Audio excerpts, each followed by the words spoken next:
et bienvenue à l'atelier. Aujourd'hui, je vais commencer cette vidéo par une petite question. Est-ce que ça vous dirait de réussir à faire des séries de bols, tous identiques, même s'ils ont des formes complexes?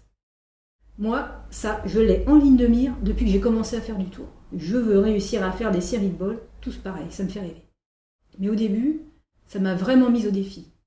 Parce que j'ai suivi cette tendance que j'ai de vouloir savoir faire avant d'apprendre, de me précipiter, d'être exigeante sur les résultats tout en étant brouillon sur la façon d'y arriver. Et donc, je me suis généré énormément de frustration comme ça, et puis de sentiments d'impuissance, parce qu'il y avait une part de moi qui savait très bien que je faisais pas ce qu'il fallait pour y arriver, mais quand même je le faisais pas. Et puis un jour, je sais pas ce qui s'est passé, et j'ai été plus humble, et j'ai commencé à faire les choses dans le bon ordre. Et rien que le fait d'avoir décidé ça, il y a une espèce de paix d'esprit qui s'est installée, génial, et puis un enthousiasme, parce que j'y arrivais pas encore, mais je savais que j'avais fait ce qu'il fallait, et je savais que j'allais y arriver. Ça prendrait le temps que ça prendrait, mais je savais que j'allais y arriver. Alors aujourd'hui, ce que je vous propose, c'est de vous partager les 6 étapes que j'ai mises en évidence pour enfin maîtriser le processus de fabrication pour faire des séries toutes identiques. On y va ? Alors ça commence, pour le cas qui est le mien, par un relevé dimensionnel d'un bol qui me plaît, que je veux reproduire. Donc ce bol-là, il a été fait un peu au hasard, mais il me plaît bien, et donc j'ai envie d'en faire des séries. Là, il est cuit, évidemment, et pour le représenter, il faut que je le mette à la taille qu'il aurait si la terre était fraîche. Vous savez que la terre, elle a du retrait, un retrait au séchage, et ensuite un retrait à la cuisson, qui est de l'ordre de 10-12% pour les terres de tournage. Donc là, je relève les dimensions et je fais un dessin en divisant les cotes que je relève par le coefficient de retrait. Alors je m'applique vraiment, je fais ça au millimètre, avec mon T d'écolière et ma règle graduée, parce que j'ai remarqué qu'il suffit de pas grand-chose en différence pour que ça se voit beaucoup. Donc la précision, c'est vraiment au millimètre que je me l'impose pour faire ce dessin.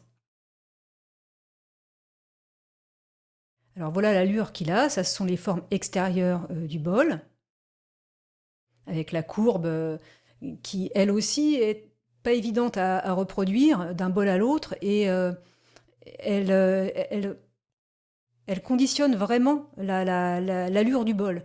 Donc si ces formes-là sont un peu plus droites, un peu plus creusées, un peu moins creusées, etc., ça se voit vraiment beaucoup. Voilà, donc c'est pour ça aussi que je suis vraiment très précise là-dessus. Alors voilà, et ça de l'autre côté, là, j'ai représenté la coupe, enfin la section. Donc on voit l'épaisseur de matière, la forme du pied et la façon dont je creuse le dessous du pied pour avoir un fond pas trop épais. Quand le fond est bien creusé comme ça, il est bien fin, il n'y aura pas de problème de craque en S au moment du séchage. Alors la deuxième étape, ça va être de représenter le brut autour de la pièce finie. La pièce dessinée en vert, c'est ce que j'obtiens après le tournassage. Donc une fois qu'on a usiné le cul du pot avec un outil coupant à la consistance cuir. Mais avant ça, on le tourne le bol. Et donc il faut qu'il y ait plus de matière, et c'est ce qui est dessiné en orange.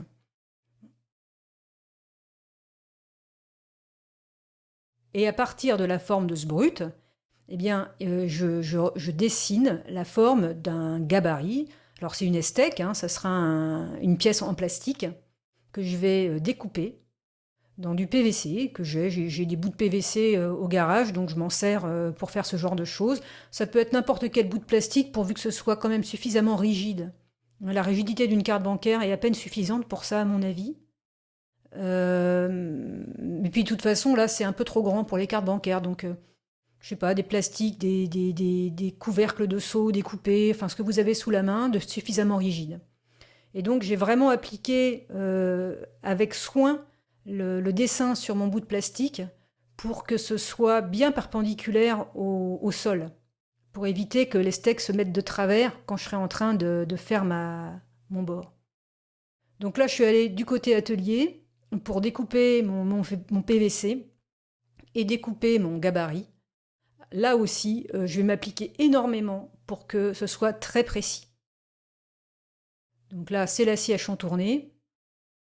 Je vais suivre le tracé que j'ai fait en dessin. Là aussi avec énormément de soin. De toute façon, si je ne fais pas les choses bien là, il va falloir que je le rattrape au ponçage, donc autant que ce soit bien fait dès le départ. Voilà. Donc là, j'ai ma forme.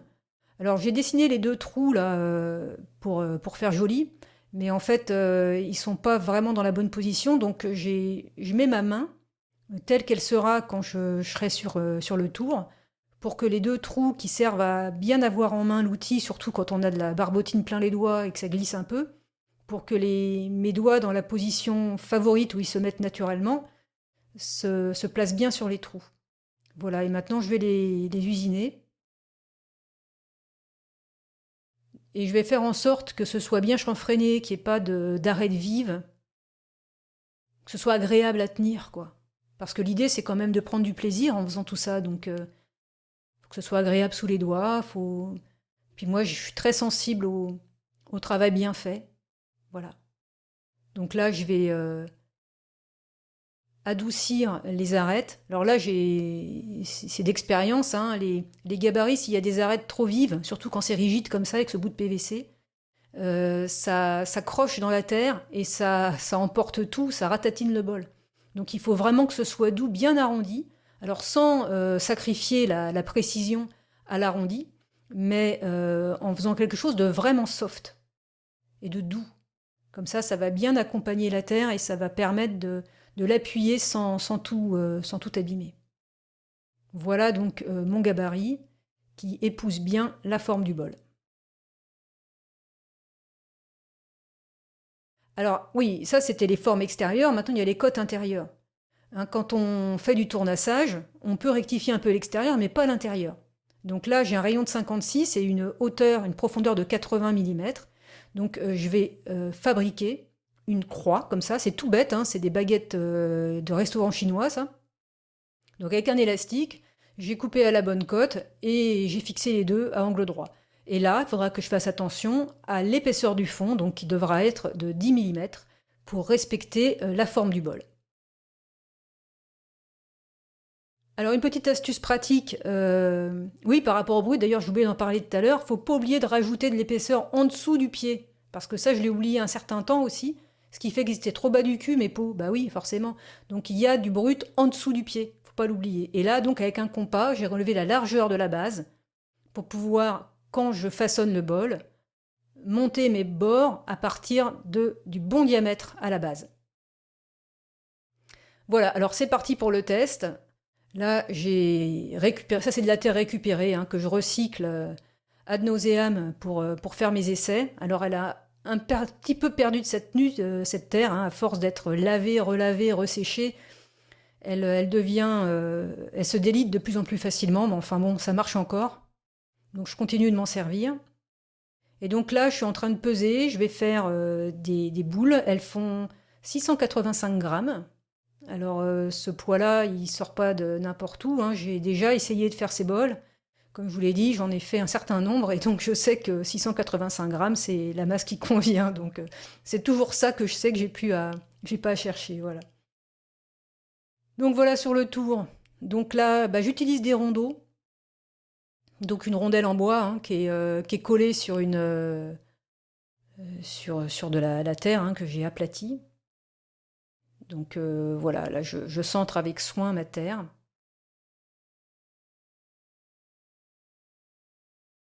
Parce que bon, évidemment, faire des séries, c'est bien gentil, mais avant ça, il faut réussir à faire des bols déjà.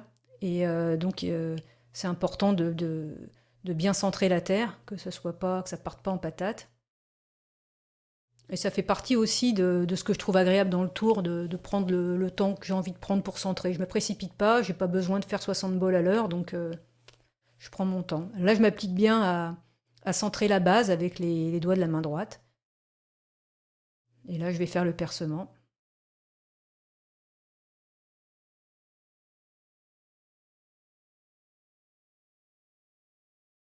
Alors avec la main gauche, j'écarte le trou et puis je finis de descendre pour creuser le bol à la bonne cote. Et c'est vraiment avec ma main gauche que je fais la courbe intérieure. J'attache beaucoup d'importance à la régularité de la courbe à l'intérieur. C'est ce qu'on voit en premier dans un bol. On voit l'intérieur. Donc voilà, je soigne vraiment cette courbe-là. Et à la limite, ça, je le fais même les yeux fermés. Enfin, même pas à la limite, je le fais souvent les yeux fermés pour vraiment laisser ma main gauche façonner une belle courbe. Alors j'appuie, j'écrase un petit peu le fond pour que ce soit bien dense sur le fond. Et là, je m'occupe justement du diamètre de la base. Comme ça, le positionnement du gabarit sera assuré par la base au bon endroit. Donc là, il faudra que j'en enlève encore un petit peu.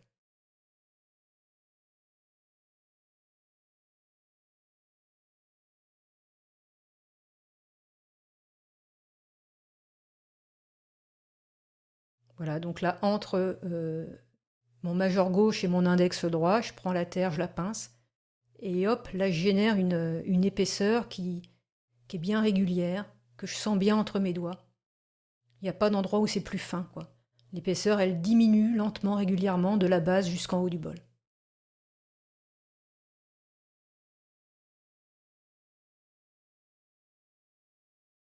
Et je continue de m'appliquer à faire une jolie courbe à l'intérieur.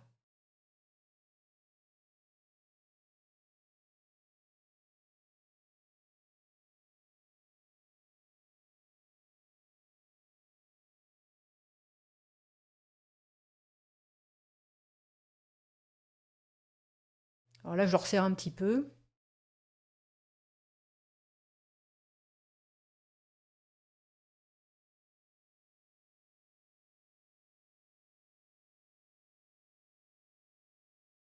Et voilà, alors premier test en mettant le gabarit et la croix. Donc là, j'ai une idée de là où il faut que j'emmène ma terre pour avoir les bonnes dimensions. Au début, je me suis vraiment appliquée à faire une jolie courbe au fond.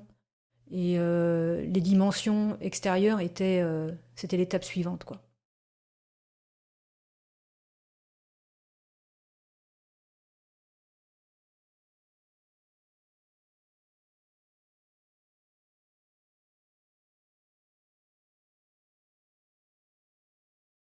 Alors le gabarit, je le mets dans ce sens-là. C'est vrai que pour la profondeur, là, du coup, je mesure rien du tout avec la croix.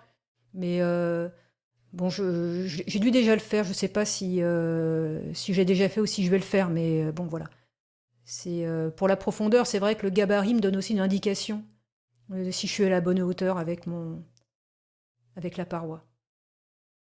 Donc là, je m'intéresse plus à la largeur. Voilà, donc là, ça commence à être pas mal, mais c'est pas encore ça. Il va falloir que je précise les choses. Là, j'utilise une cuillère en bois pour faire un joli fond bien net.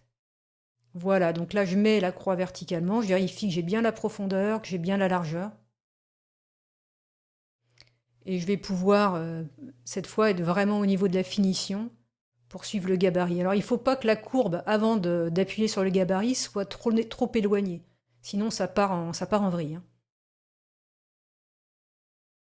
Alors oui, quelque chose aussi, c'est que quand je fais ça, je regarde avec un miroir. En fait, en face de moi, j'ai un miroir et je vois très bien le profil que je suis en train de faire. Là, quand je suis en train d'écraser avec le majeur, enfin d'écraser, d'appuyer doucement, délicatement la paroi sur le gabarit, je regarde dans le miroir en même temps et je vérifie que quand je réécarte le gabarit, j'ai bien ma surface qui reste parallèle. Parce que des fois, il y a un phénomène élastique qui se produit et qui fait que quand j'écarte comme ça le gabarit, bah, la Terre, en fait, elle revient à sa position initiale et elle n'a pas du tout pris la forme. Donc voilà, j'écarte, je remets, je réécarte, jusqu'à ce que je sois satisfaite et que je vois que la forme, elle est bien gardée par la Terre. Encore un petit coup de mesure. Donc là, je vais pouvoir finir la lèvre du bol. La lèvre du bol, en tournassage, je m'efforce de ne pas y toucher. Donc je la finis bien avec un petit morceau de peau de chamois pour que ce soit bien arrondi, bien joli. Voilà, donc là, un petit coup de ficelle. Et c'est bon pour ce premier essai. On va pouvoir regarder ce que ça donne, enfin le temps que ça sèche, que ce soit consistance cuir, pour regarder. Alors voilà ce que ça a donné, un de ces premiers essais. Alors j'ai pris le plus moche, j'en ai fait 4 et j'ai pris le plus moche. Donc là, la courbe au fond, elle est pas terrible. Et on voit que voilà, ça fait une espèce d'ombre ici à ce niveau-là, parce que la courbure, elle n'est pas bien régulière. Et on voit que là où je passe le doigt, bah, ça se réécarte et puis il y a une rupture de rayon de courbure. La lumière, elle va pas bien là dans ce coin-là, ça fait moche, moi j'aime pas du tout. Donc je voudrais avoir une courbe plus régulière à ce niveau-là, que ce soit plus arrondi, plus progressif. Voilà, comme je montre avec mon doigt là.